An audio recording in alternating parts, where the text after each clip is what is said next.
सबसे अच्छा शस्त्र। दरबारी कार्यवाही के मध्य बादशाह अकबर ने दरबारियों से एक प्रश्न पूछा। प्रश्न यह था, बचाव के लिए सबसे अच्छा शस्त्र कौन सा है। एक एक कर दरबारियों ने इस प्रश्न का उत्तर दिया। किसी ने तलवार कहा तो किसी ने भाला, किसी ने तीर कमान कहा तो किसी ने चाकू।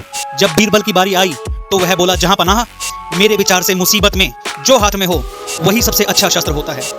बीरबल का उत्तर सुन दरबारी मजाक उड़ाने लगे। अकबर भी उसके उत्तर से उतने संतुष्ट नहीं हुए। बीरबल उस दिन तो अपमान का घूंट पीकर रह गया, लेकिन अपनी बात सही साबित करने का मौका जल्द ही उसके हाथ लग गया। बादशाह अकबर अक्सर भेष बदलकर नगर भ्रमण पर निकला करते थे। बीरबल भी उनके साथ ही होते थे। एक दिन इसी तरह वे दोनों भ्रमण पर निकले। वे तंग गली से पैदल गुजर रहे थे, तभी एक मतवाला हाथी उस गली में आ गया। उस हाथी को देखकर अकबर डर गए।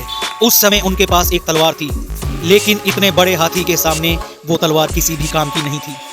उन्हें अपने बचाव का कोई रास्ता नहीं सूझ रहा था। गली इतनी तंग थी कि वहां से भाग पाना नामुमकिन था। उस गली में एक किनारे पर छोटा सा पिल्ला बैठा हुआ था। जब बीरबल की नजर उस पर पड़ी तो उसने उसे उठाया और उसे हाथी के ऊपर फेंक दिया। इस तरह हाथी के ऊपर उछाल दिए जाने पर पिल्ला डर गया। उसने हाथी की सूंड को कसकर पकड़ लिया। पिल्ले की इस हरकत पर हाथी घबरा गया और अपनी सूंड झटकने लगा। हाथी के सूंड झटकने पर पिल्ला सूंड से फिसलने लगा और स्वयं को गिरने से बचाने के लिए अपने पंजे और हाथी के दांत की सूंड पर गड़ा दिए। हाथी बिलबिला उठा, सूंड को झटकते हुए पलटकर गली के बाहर भागने लगा। हाथी के गली से बाहर भागने पर अकबर को चैन आया। पसीने पोंछते हुए उन्हें बीरबल को कहा और देखा बीरबल की तरफ तो बीरबल मुस्कुरा रहा था। अकबर बीरबल की मुस्कुराहट का अर्थ नहीं समझ पाए और पूछ बैठे, बीरबल, ऐसी संकट की घड़ी में भी तुम मुस्कुरा रहे हो।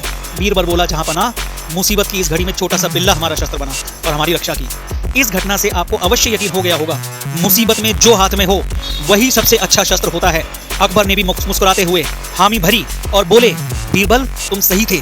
उस प्रश्न के सही उत्तर के साथ आज हमारी रक्षा करने के लिए भी तुम पुरस्कार के पात्र हो और तुम्हें पुरस्कार दिया जाएगा। और पूरी भरी महफिल में इस बात को भी बताया जाएगा कि किस तरह मुसीबत में जो हाथ में होता है वही हमारा सबसे अच्छा शस्त्र होता है।